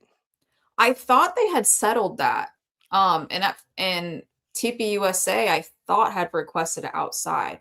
What? No. But who requested the booking? I don't know that. Because the schools call the schools request for the chapters, right? Like TPUSA will go and promote, say, hey, if you want to open up a chapter, you want to do a show, let us know. But did TPUSA say, hey, you know, we're coming to town, you know, we were going to start here. I know it's last minute, but can we start there? Or did UVU say, hey, you know, like, you want to stop by? Because that's a that's a big question right now. Because I am very suspicious of UVU. Yeah, I think if I remember correctly, they do have to request it. And it was, like you said, a last minute request. I think Candace had said that too. Actually, when I looked on the archive.org, they didn't even update the tour he was on, the American Comeback Tour, until like 3 days before the event to give these dates. It was very last minute. Like it wasn't, it was It so was no, it was last minute. That much I know. even the I just felt like the tour itself, how they put it together on TPUSA's website, it was like a few days before he actually went. So the fact that he had 3,000 people show up to me was actually suspicious because it was so short notice on their website. And you know what? I was listening to the Candace Sean Ryan interview before we started, and you know what Candace said that I had not heard before? What? That after they cleaned up the alleged crime scene where Charlie was killed, they immediately dug up 10 feet of soil and removed it. I did hear that. That was Why would UVU remove 10 feet of soil right after Charlie Kirk was shot and then call for an emergency paving operation? Well, did you hear the pavers interview? Yes. Okay. I remember he said when he got there, they were mad that they were called in. Yeah. And they called him on a Sunday. And Yeah, he's like, I don't work on Sundays. And they're like, well, this is an emergency. We need you to come. He's like, my people don't work on Sundays. They're like, make it happen. It needs to be quick and you need to be discreet. Well, and the grounds people were mad. They're like, we've already done all this work, the 10 feet of digging. And they're like, so why would you need to do it? Like, it seemed like they thought they would be handling the whole thing, which I found 10 feet. I'm sorry. 10. I said 10 feet, 10 inches, 10 inches. Yeah. 10, 10 feet. We'd all be. Yeah, that would have been massive. Yeah. I didn't realize 10 inches is still a lot. I mean, yes, it is. Yeah. Anyway, yes. And they hadn't had it booked. They hadn't had a paver booked. They were just told to dig it up. And I'm sure I could. But still, why would they remove almost a foot of soil? If there wasn't, yeah. I mean, yeah, 10 feet wouldn't have made sense. I wasn't thinking 10 feet when I said it. I don't know why I did. But a foot of soil. Why would they need to remove a foot of soil? If it wasn't to really, especially when they didn't have a paver. It's not like, hey, the paver's coming. We got to remove 10 inches of soil. Yeah. It's, hey, we removed 10 inches of soil already. We need you to come pave. It's an emergency. How did they know 10 inches would be the perfect amount for paving? Like, who did you talk to? Who did you talk to? Like, oh my God. Well, they didn't talk to the paver until Sunday, and by then the soil was already removed. It was already gone. They had made the decision. It had to be 10 inches. And wouldn't the pavers have been the one to do the excavation or no? I don't know, but it's like if they hadn't been in communication, how would they know they needed exactly 10 inches taken out? Like that's where it's suspicious to me because that just seems like a heck of a lot. You know what else Lala said that was very interesting? Because she also went to that school. She went to that school and she pulled a picture of the Losi Center on her phone and she showed that there's a balcony that wraps around underneath. And she said that people would have saw him. Not only that, but where Charlie was sitting, it's like the ground is like excavated, like it's lower. And they're saying that from that angle, the fact that it's not like this, it's not like this, it's like this. And there's a tent. And Charlie's in the back of the tent. She's like, he never would have had a shot. She's like, there's no way. She's like, I know that. She hasn't been on the roof lining up a weapon, but she's like, I don't see it. She's like, there's no way that he would have been there, been able to get that shot, and that other people wouldn't have been screaming that there's somebody on the roof.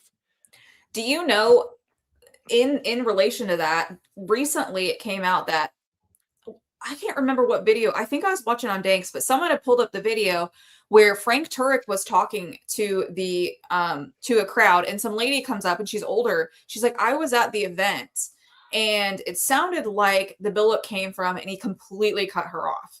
I've seen that. You saw that one? Yeah. So to me, that corroborates what Lala's saying, which is it may not have came from where they said it came from.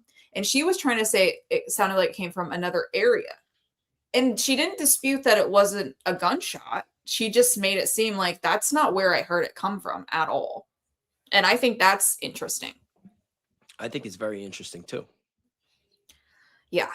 So And like I said, at this point, I'm not even like, there are a lot of people, and I think they do a disservice, because when people say that there's like a 0% probability that a 30-06 in the neck wouldn't have left an exit wound, that's not true. That's not true. It's probably closer to about 15%, and that's if you don't have the anomalies with the bullets, because there are different factors and trajectory, the gun, the bullet, the gunpowder, like there's a whole bunch of stuff. But typically, if you shoot somebody in the neck from 150 yards away with a 30-06, it's going to take the person's head off. Not literally, but like it's going to be a very, very messy wound.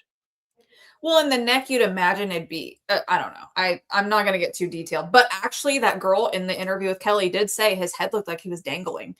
And she said there was a lot of blood. And I think in the videos we saw, you and me have talked about this, it doesn't look like there's a lot of blood. So I find No, that no, no. very When it first came out, there was clearly a lot of blood yes. coming out. But like me, where I had the issues is when you look at the videos of them carrying Charlie to the car. There's No, no yes. blood. There's no blood dripping, and none of the security members are covered. Brian Harpole has a little blood on his pants, on his arm, on his hands, but nobody else. It's like, how is that? Like, it's only one guy putting his hands. How come his hands aren't covered? You know what I mean? Like, it was very, very odd. And not only was there no blood dripping while they were carrying him, but there was a woman. It was a dark-skinned woman. I spoke to somebody about this, and they told me that they identified her. I forgot her name, but it was, again, somebody that worked at UVU that was standing a couple of feet away from the SUV, and she had her phone out, and she wasn't recording Charlie. She wasn't recording security. She wasn't recording them carrying Charlie into the car. She's standing right next to them, filming the crowd, filming the reaction. I saw that video. That is a data point. That is a data point. Yeah, that video is going all over X. So if you guys see it, that there's literally a video of her looking. I would subpoena the whole fucking school for that trial. I would want every single person that works at that school, that was in that building, that knew anything about the upcoming event. I would have them all on the stand, and I'd have a lot of questions. And if this gets to Tyler Robinson's defense attorneys, I will be happy to do a thorough analytical report and let you know what questions you should ask and why, and the rebuttals. Right. Yeah. I mean, I feel like it's one of those things too where they should already probably be watching some of this stuff, but I'm under the impression they aren't. Like, I'm kind of under the impression that I think the whole thing's a charade. Yeah. And it just doesn't the case I mean, because think about it. If the school is in on it, whatever happened to Charlie that day, if the school is in on it, and the cover up is that big, you're gonna tell me that they couldn't get to the defense team? Like, get the fuck out of here. In Utah? Get the fuck out of here. It's crazy. Well, you know what? I pulled up, like I told you, I was doing like a master evidence timeline thing. One of the other things that made it so suspicious about the mic, if we're talking about the how, is that the magnet was out and the mic was against his chest. Like, how was that? How would it even work if it was flipped inside? And I realized, I'm like, that is one of the most suspicious things about that mic. And he was having trouble with his audio that day. Well, and there's a video that I showed it in my stream. He's literally fussing with it, like it's bothering him. Yeah, and he was having trouble with his audio. Why would they set it up like that?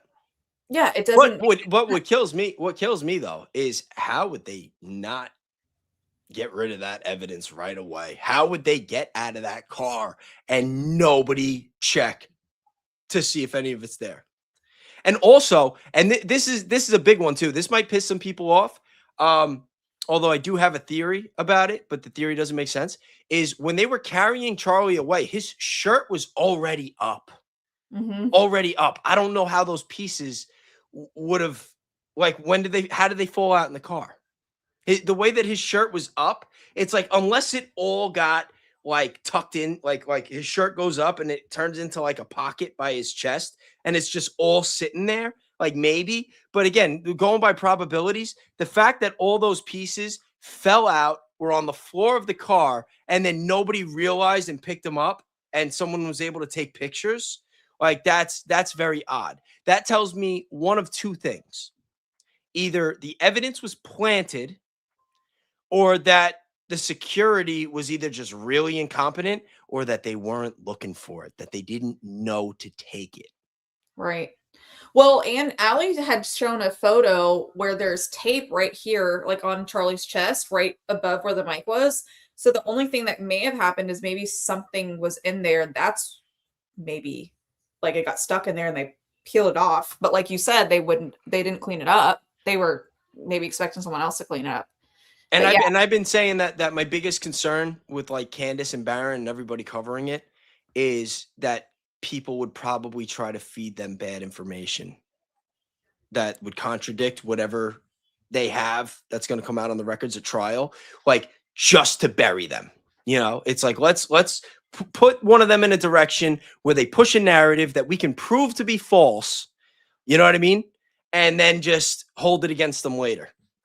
yeah, because they would be wanting people to throw the baby out with the bathwater. So like if they got it, like enough things wrong, they're like, well, see, they don't know what they're talking about. When there's probably portions, and I believe a lot of it is probably onto something. But the thing is, if you're Candace or you're Barron and you get a call from someone that says, "Hey, I was there. Like I took the pictures. Like I wanted to, just in case anything weird, I thought I was going to sell them. I didn't even think it was a conspiracy. I'm like, oh, let me get some shot. You know what I mean? And it's like, I got them. You want them. And then it's like, I got the license plate too. You can verify it. It's the car. Like, how do they withhold that? You know what I mean? Like, damned if you do, damned if you don't. That's why, like, people don't understand. Like, anybody covering this stuff, like, every time you make a video, every time you give a theory, every time you put your name behind something, like, you're really putting it out on the line. And when you're doing a transparent public investigation, you're going to get things wrong. You're going to have times that you're going to have to withhold information until you can verify it. Like me with, Charlie's crushes.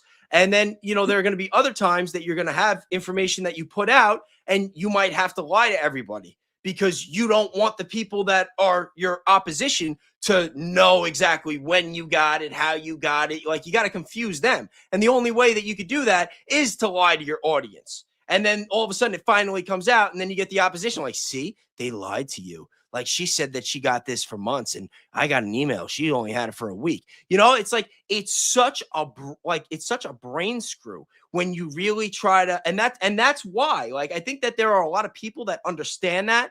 And like, they watch someone long enough, they see enough truth and verifiable information. And then just like, you know what? I trust them. I'm trusting the process. And then it's like, oh, well, you're an idiot if you trust the process. It's like, really? Like, you guys been telling us to trust the process with Trump for 10 years. How the fuck did that turn out? You know what I mean? No, but think about it. You know what I mean? And you still want us to trust the process? Even when all this talk about the files and that they never come out and that, oh, you're going to be the president of peace and now we're at war with Iran and all this crazy shit going on. You want to merge our intelligence with a foreign nation, but you want us to trust the process? And then what? Not trust Candace over some fucking email that says that maybe she had this evidence a little more recently than she said? It's like, get that out of here. I don't even want to hear it. Yeah, and maybe I don't even know what evidence it was, but like maybe she heard of it and finally got her hands on it. It could be more than one thing at the same time. And also, what do you think about Barron or maybe the guy wanted to sell it to her. Right. And then he sold it to her and he says, I have more, but I want more money. And then she wants to wait. She sits on it for a while and then she puts it out. She wants to see if it's verifiable. She wants to see what else she got. And then all of a sudden, when it's like, all right, I'll take the rest of it. Like you don't understand the deals that go behind the scenes. Yeah, we don't, like as a viewer, you don't know. So, well, what do you think about Barron coming out talking about people needing to lawyer up after Candace comes back from vacation? I saw Danks posted something about that. I don't think Barron would say something like that if there wasn't something behind it. I thought that was pretty big. Barron was the one that came out that said that he heard that Candace was going to get sued, and then a week or two later, it came out that Brian Harpole was suing her. So if Barron is saying that other people need to lawyer up, then I think they should lawyer up. And I think that probably has a lot to do with why we're not seeing Candace for 2 weeks. You're probably right. Because 2 weeks is long. She normally takes a week on her vacations that I've noticed. I mean, I don't know her personally, but just my pattern recognition. You know, and this whole thing is getting so messy. And, you know, like when I first got into this game, I wanted to like be right in the trenches. And, you know, it's like I'm like thinking like, why don't people like want to work with me? Like I you know, like I have good intentions. And then I realized as time went on, it's like, oh, because I'm very green. I don't know how the fuck this works yet. I could be a liability. You know what I mean? Like, and it's like I get it. I get it. Like the last 7 months, because I was following all this, I was doing other research, but now that I've been making content, and what changed was when I had the theory about what I was talking about earlier, and then I started trying to track it, and then I found something to it, and I'm like, oh, like, you know, because I can't make a video on that. I can't talk about that. You know, like, what am I gonna do? And then if it comes out later, it's like it is what it is. It's like you knew, you didn't say it. It's like, how can I? How can I? It wasn't, you know what I mean? And Right. it's like once that started clicking in my head, it's like I just started looking at everything so much different. Well, yeah, and also just the timing of things. Like you can break a story, but if the rest of the audience, like the mainstream people that listen to Candace, aren't clued in on what you're talking about yet, it may never even reach them. So timing really matters in that stuff, which is why I'm sure Baron may wait for things and Candace may wait for things. Like certain things has to come out. And now I'm waiting for things. Right. Yes. Exactly. Oh man. Yeah, it's a little inside ball, but that's just how it is. Yeah. All right. You want to watch some Malala? Yes, please. Yo, this was fire. I did not run the transcript. I do not have the timestamps. Okay. I'm gonna go into the second. I'm gonna go more towards like 3/4 in because yeah, the first, I don't know. The first 30 or 40 minutes, she was pretty critical of people that, you know, I'm not gonna put people through it again. Let's see where we're at. Right. Again, this is when we start talking about register. Oh, yeah, this is where it gets good. This is a good place. There's nuance. I think you can think Tyler Robinson did not kill Charlie and also think Erica Kirk is weird and also think that, you know, it wasn't most odd. I mean, I'm not ruling them out. I'm not ruling them out either. I'm just saying that it's okay that it doesn't have to be one or the other. I think that we need to wait and see how the trial goes. And honestly, the way that they were behaving in the evidentiary hearing is sketchy as hell and super suspicious. So my eyebrows definitely raised. But like, it's important to see what evidence that they submit, just to see what evidence they didn't submit too. You know what I'm saying? Nobody really knows. And doing the research and everything is awesome. Like, I'm paying attention. I'm tracking. You know, you guys are tracking. I'm excited to see. Not excited, but I really want to see how this trial goes next week. I'm going to be there. Well, it's not the trial. It's just the preliminary hearing. The pre-trial is from the 6th to the 10th. Yes, I know. We talked about it. I'm very sad I'm not going to be able to make it there. Yeah, I'm going to be going, but I want to see how I'm going to be hitting you up. I hope you know that. I feel so bad when I first decided that I wanted to go. Mm-hmm. She was one of the people that I told. And she she booked it, and I had to flake on her. Oh no! Yeah, I feel bad. I gotta make it up to her. I think she was gonna go anyway, though. Like it's not like it. And plus, she's not that far. She's not that far away. It wasn't the same. You know what I mean? But I felt bad. You're halfway across the country. Yeah, I might try to link you up with a couple people too. But one more question before we wrap it up. You ready? Now, I'm telling you, you got to read the chat after. You'll get too much. You'll get sucked in. Yeah, that's why I do members only. Listen, I do members only where it's and guys, if you haven't already, you know what? People that aren't really even in like from anywhere from like people that just do like editing, you know, and like basic like production. Social media administrators like me. There were some that were there that were put on by Erica that were used to do work for Erica, and then she got them a job there. So like I may not have seen her there, but she definitely was like, you know, involved with the hiring, I think at least, maybe not for everybody, but for some people.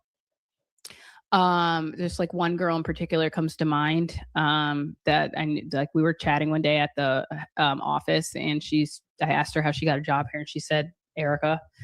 So I mean, I know that she did hire some people, or push people through the hiring process. But as far as like their relationship or marriage go, Trouble in Paradise, I don't know. I didn't see anything like that. I didn't see anything like that. Yeah. Okay. That was the only thing that I asked her that I didn't really believe. That, and when I asked her if she saw the kids. Those were the only two questions. Everything else, I'm like, because you see at different parts. She's like yelling, she gets all into it. And then that part, she's like, no, I didn't see it. I don't know what you're talking about. I'm like, okay. But, at the same time, I don't think that like Charlie spent his career talking about, traditional marriages and like traditional wives, that they should be home with their kids, and speaking against feminism and women as CEOs. Yeah, we didn't even get to that. I don't think that like you got time. You want to get into that a little bit, or you want to save it for next time? Sure. Yeah, I think that's a big thing. I agree with Candace on this. Like lady, your husband just died. Don't you think your kids deserve a mom at home? Like, why put them through this? Why put yourself through this? Like, there are so many people that are capable at Turning Point to lead it. Justin could lead it. Tyler can lead it. There are so many people at Turning Point that can lead and do that job, and you can just be on the board. Like, I just don't understand like why she is just like doubling down on this issue of like being at the helm and being the face. And I was one of those people that just didn't understand like why she immediately stepped in that position. That was also suspicious to me, because when you look at, and I'm not saying that this happens, but if you go look into a regicide and you go look at what are all Google it right now. Are you familiar with that word? What? Regicide? No. Google it right now. Okay, I will. You gotta look up corporate regicide. Regicide. Oh, I even spelled it wrong. People are saying I looked short in the chat. That's because of the way that my camera's positioned. Normally, when I'm on OBS, I have more control and I can like play with the positioning. And then on StreamYard, it's like it is where it is, and this is just where it is right now. So sorry, I should have checked and adjusted it beforehand. Okay, just looked it up. You want to pull it to the stage? The lookup? Yeah. Yeah. I want you to read it, and I want you to tell us what you think. Corporate regicide refers to the ousting or forced removal of a high-ranking executive, such as CEO. Oh, hold on. I did the wrong one. Oh, I didn't see. Sorry, all right, guys. There we go. Corporate regicide refers to the ousting or forced removal of a high-ranking executive, such as a CEO or founder, by a company's board of directors, activist shareholders, or executive team. This maneuver typically occurs during periods of poor financial performance, strategic misalignment, governance disputes, or leadership crisis to reset the company's direction. So, which one do we think it is? What do you mean? Which one do we think it is? With Charlie, his corporate regicide. I don't know. I don't know. It's giving strategic misalignment. Well, you saying Google's giving strategic misalignment, or no? His regicide. What happened to him? Being forced to be removed. Yes, strategic misalignment. Drastic changes in company policy and messaging. Mm-hmm. It's weird. Listen, anytime somebody in that type of position of power is taken out, and then all of a sudden that power does a complete 180 and changes direction, it's going to raise some suspicions. Well, and I thought Candace said it so well on her podcast, and no one could outdo how she said it. How many people have become CEOs of their husband's company the way Erica Kirk did? Like, I think we all thought it was weird, and we were But like, it's not a corporate. It's not even like a company. It's not a business. It's not like he owned it. There's a board. It's a right, nonprofit organization. The board is supposed to vote. organization. Yes, it's And you. the fact that the board voted for her makes everything so much more shady.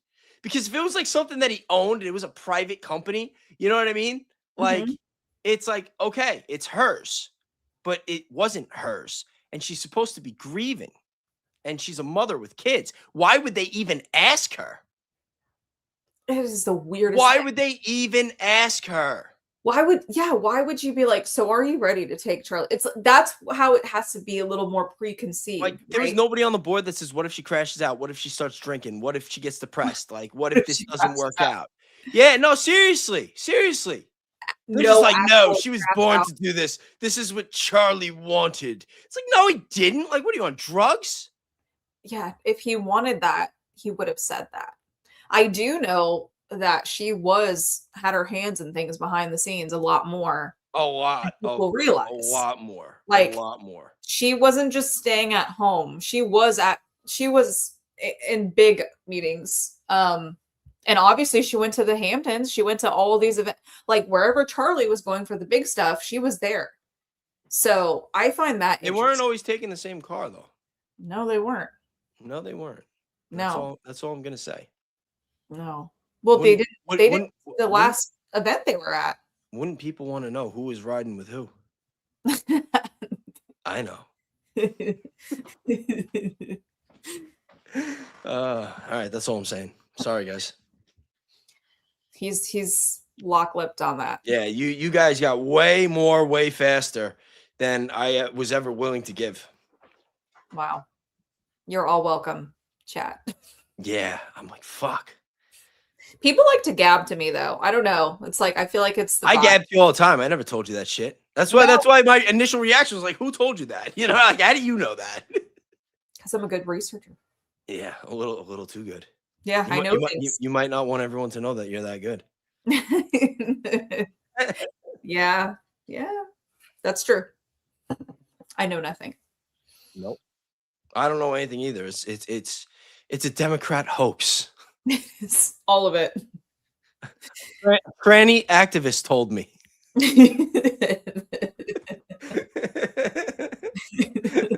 While we were playing Magic the Gathering. I literally don't even know one tranny activist. Like, it's such a random, like there's such a fringe group of people to blame that on because I understand they exist and I'm not even like whatever. That's fine. But like, do you think they really care really about Charlie Kirk when they're more concerned about what bathroom they can go into? It's insane. Of all the people out there that were spreading anti-gay rhetoric, it's like there are so many more. Like Charlie Kirk hired gay people. I mean, there's a reason. There's a reason why the Grinder app is crashing out at TPUSA events. Right. You know what's crazy? When freaking and you want to talk about grifters? Like it's so crazy. Like everybody's saying that this one's a grifter, that one's a grifter. I'm not even gonna say his name because I'm not, I'm trying to get out of the habit of talking about other creators. But when Charlie was first killed, there was one guy who set up a GoFundMe because now that Charlie's dead, he needs money to up his security. Mind you, this guy's a millionaire. And he sets up a GoFundMe because he needs new security and he needs new cameras because Charlie died. Then there was another creator or individual that went around making a video going to an event like, I'm not scared. I'm going to do this. I have to do this. And he's wearing a bulletproof vest and like putting so much emphasis on it, like he's risking his life. It's like, yo, get the fuck out of here. Do you remember that just triggered a memory to me when Erica Kirk was like, he knew the risks. He had a bulletproof vest, but he knew the risks. Like he was walking in there ready to throw up his arms in a cross to sacrifice himself. Like I hated that also. Like when she said he knew the risk and he still showed up. I'm like, I feel like that's a little weird of you, lady. He wasn't texting anybody before. saying that he was afraid he was going to get killed. That didn't happen. And I would know. I have his phone. It's like, yeah, how did that work out, Erica? Bro, that was so rough. That was so rough. And I want to know who else. I want to know who else Charlie texted that to. Because, you know, if he texts 2 people, he probably texts at least 1 or 2 more. Like the only people that we found out were the names that Candace already knew. Wait, I heard something. I don't know what podcast was, but someone else wants to come forward that was very close with Charlie, who also got that text. I think I heard this from Harrison Smith, maybe. Oh, wasn't he the one who said a couple weeks before Charlie died that a source close to Charlie says that Charlie is afraid that if he walks away from the Israel cause that they're going to kill him? Yes. And do you know who But listen, when he said they, he wasn't talking about Israel. He wasn't. No, do you know who Harrison Smith was talking about? The radical left. Harrison Smith said that to Ian Carroll. A lot of people forget that because Ian Carroll was talking about Charlie Kirk and how he was a shill. And Harrison Smith stood up for Charlie and was like, and even though Harrison and Ian seemed to be pretty cool. And so that to me put a lot of weight into Charlie probably was actually changing his stance because I think they're kind of cool from what I can tell on their interactions. So I just found that was very interesting. Like that it was not only was it Ian Carroll was talking about Charlie Kirk and his Israel stance, it was Harrison going against him and being like, I think I agree with Lala where she says that Charlie was not going to do like a clean break, pun intended, with the Israel position. I think he was going to keep going out there and talking the Hasbara talking points, but I think that he was going out of his way to get more people like Tucker and Dave Smith and other people to give both sides of the argument and just continue to be the conduit, that he wasn't going to speak out himself, but he was going to let everyone else that had something to say be heard and tell them to go max on their way to the stage. That's what I've been getting at everything. And it would make a lot of sense. You know, keep the business going, maintain the business, maintain the relationships with all the donors that you can, and then just tell them, like, listen, you're getting both sides of the argument. I'm moderating. I'm keeping it fair. I'm keeping it balanced. And like they saw through it and they're like, no, you're gonna like, we know what the fuck you're doing and you need to stop. Well, why they did that is it's like you and me. If we were to talk about something or even platform someone that talks about that thing, people automatically think you're on that side. They don't always think, I'm just here having open dialogue, right?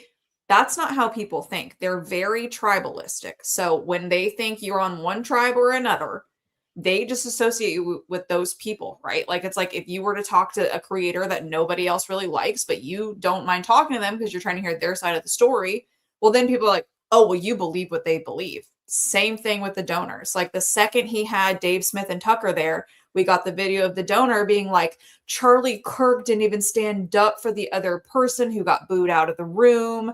She just like acted like Charlie just stamped his name on Dave Smith and Tucker Carlson, which when you platform people, what you that are going against a stance that's pretty popular for your money stream, well, then that's kind of putting up a signal whether you like it or not. Like that's the reality of how people take things. And I think that's what happened to Charlie. Yeah, the whole thing is unfortunate. It's like, is this real? Like, is this the way the world has to be? You know what I mean? I don't think so.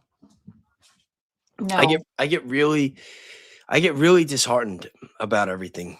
You know, it's like, it just sucks. And it really sucks how stupid so many people are. And I hate to say it like that, you know, because it's not necessarily that they're stupid. And even when they are, it's not their fault.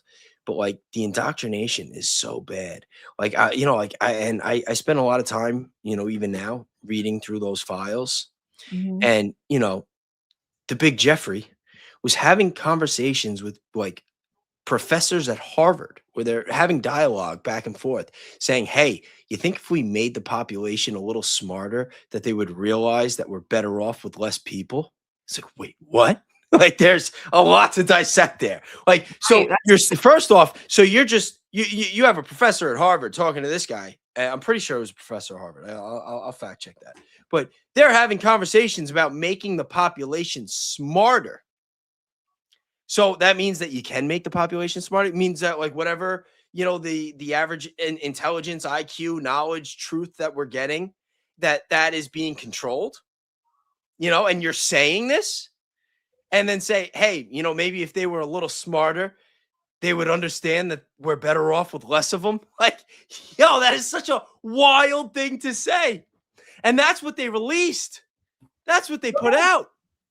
Imagine the conversations that are in those files that those files that while Charlie was getting killed and getting carried away or whatever happened to him that day, that they were voting not to release. And then we did finally get it released with heavy, heavy redactions, and statements like that made it. Right. I will never forget him just saying like, that's not the way of his people, was what Epstein said. That's for the goy. I will never you mean forget that. people with jobs. Yeah. That's what he said, people with jobs. Yeah. And that has offended me. And since then, and I realize that's how all elite people think about everyday people, which is why they're totally fine with getting rid of us, which is so crazy because everything they need is on our backs. Like we supply all of those things for them. It's not the opposite way around. That's until AI comes and the robots come and they have quantum computers, which I think Benihana's already has one, don't they? Or they're working on it. Like quantum, like they're saying that quantum computing is the future and that it's going to make ChatGPT look like Google. Think about that. Think about how wild of a statement that is. That is. Well, it's just, I think Tucker does a good job talking about this, but he always talks about how it's like the people in charge kind of don't like us. Like, and they don't. They don't. What's so sick. It's like, yes, back in the day, we used to all have, there was a monarchy or whatever you had, or someone you elected as the head of your tribe, but they at least cared about your tribe's success. And it's like they see us as so ungrateful. It's like, really? Like you guys have running water, air conditioning, iPhones, free porn, and you're still not happy? You know what I mean? Like, right. I probably wasn't supposed to say that word, right? I don't know. They only make it free to attract people anyway and to like demoralize the population. That was why I threw it in there. Well, when you were talking about the food stuff too, or about the smart stuff, I always think it's the food. Like they give you food, and have you ever eaten food that made you feel foggy? It's yeah. Like, yeah. What if you eat that too much? Like, yeah, I've been eating a lot less. Well, like sometimes I binge out, but I used to eat a lot. I thought it was good for me, get more protein, lift some weights and everything.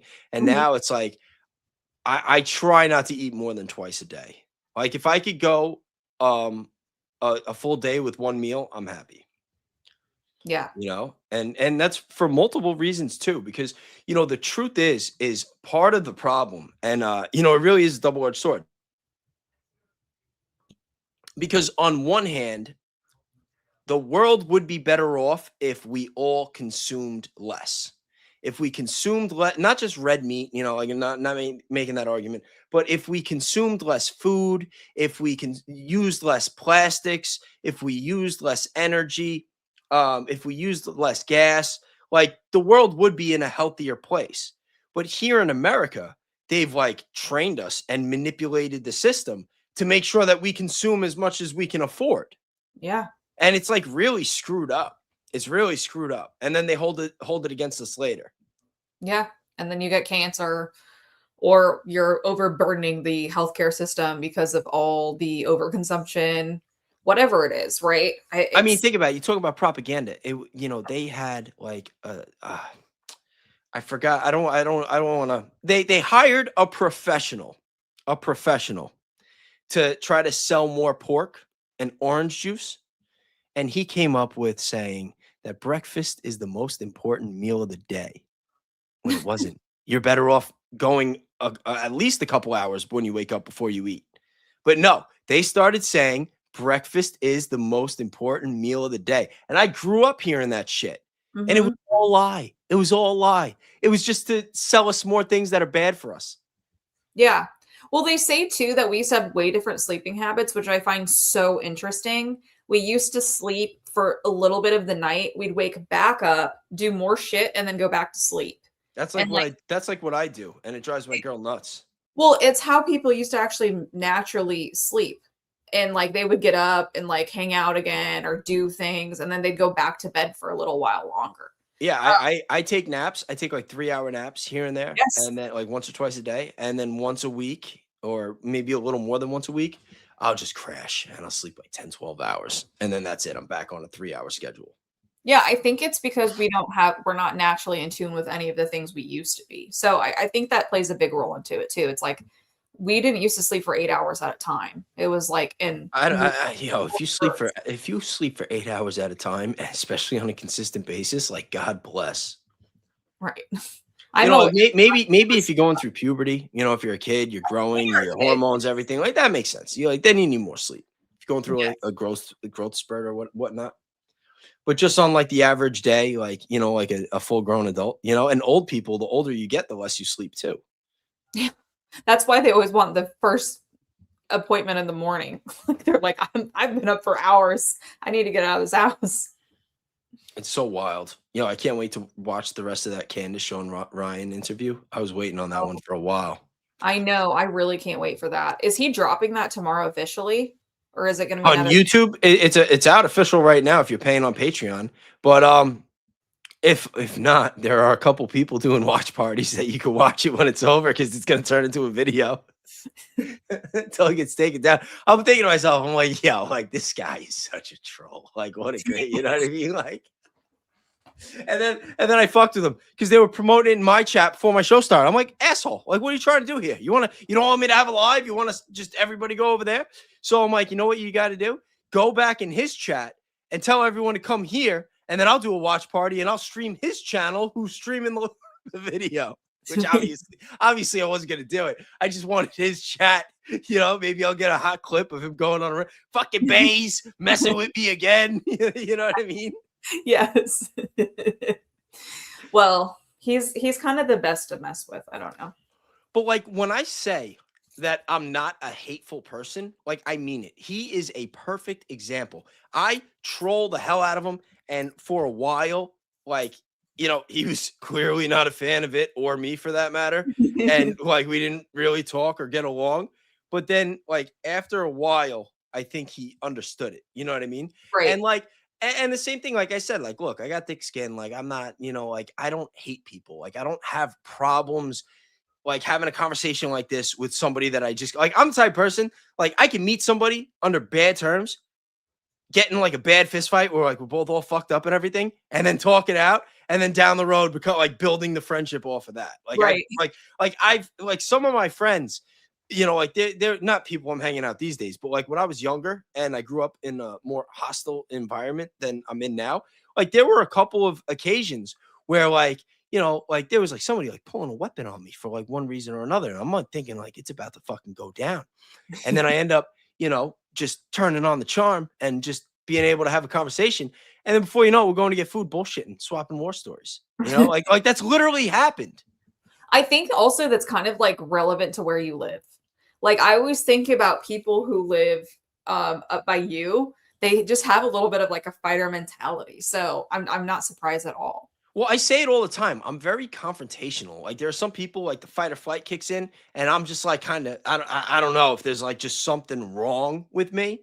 Like I still get fight or flight. Don't get me wrong, but it's like a little delayed. You know, like I'll have a little bit of time where I'm still like okay. You know, like I don't know. I operate well in those situations. Mm-hmm. Yeah, I operate well under pressure. Like I used to work in the medical field, and I got that on one of my reviews. So like, you work really well under pressure. That's a really important job to be well. You know, same thing with police, and that's why I feel so bad. Like when you see, you know, like a lot of times when things go wrong in whether it's police stops or this or that, and you know they try to blame racism and stuff. Like you know, a lot of times it's because you have cops that are afraid and either they're not trained properly, their temperament is not tested properly, or they're just following the training and the training isn't great. Right. You know, like they don't use the same level of discernment, especially when the fight or flight kicks in and they're afraid like it's me or them. Mm-hmm. Yeah, And I I think that that's happened more often than not. I agree with that. And you're supposed to be trained on how to disarm someone without using like strong violence. But if someone else is holding a gun to you, then I think that you probably kick into a different mode, whether it's right or wrong. Did you Like, see the video what happened in Ohio last week? no. There were protesters on the border. Let me see if I can find this. I can get away with playing this. Let me see.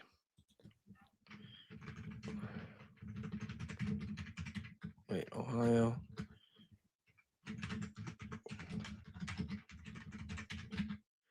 Let me see if it comes up. Yep, this is it. Let's see. This one is not kind of. This one's like really fucked up. But we don't know what the person did. I'm not gonna get like too judgmental, but like I don't know. In my opinion, this person must have done something really messed up to justify this force. Apparently, they were protesting Gaza.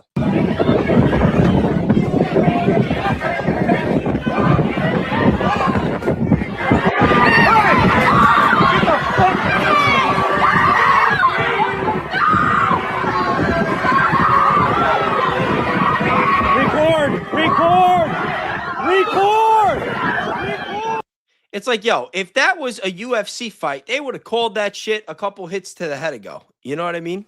That was horrible. And he was older. Just wailing on him over and over and over again in the face. Like that is dangerous. That is dangerous. You know how much pressure it takes if you hit somebody in the temple to kill them?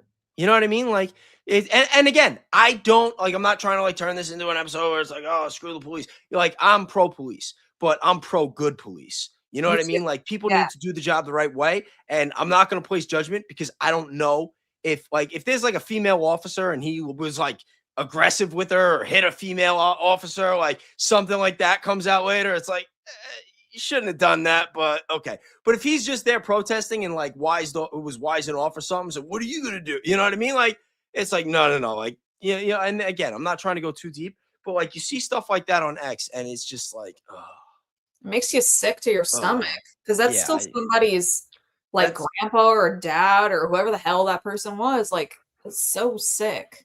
And the problem is you'll have two sides, especially when it comes to the mainstream media or, people that are shills, like if you're a Democrat, more often than not, especially if that was a person of color, it's like, no, like this is why we need to take, what do they say, defund the police. And this is police brutality. He needs to go to jail. And then if you're on the right, it's like, no, that guy did this. And I heard that he kicked a girl in the head. And you know what I mean? It's like, right. And they just spin it. They just say whatever they can to create the narrative that they're able to take advantage of the situation and politicize it. And more often than not, if everybody had both sides of the story and the truth, I think that you would come to different conclusions about things. Right. So that's why when I see stuff like that, I'm just like, like, I don't want to see that. I don't want that happening in the world. I'm not going to sit here and place judgment. I don't know what happened, but that's ugly. Like there had to have been a better way. Does that make sense? Exactly. 100%. They should be trained in a better way. And also like, after one punch, like the guy was not resisting. If we're going to talk about like if he had done, well, why do you have to punch? This is why I said when all the ICE stuff was going on, I'm like, listen, it is 2026.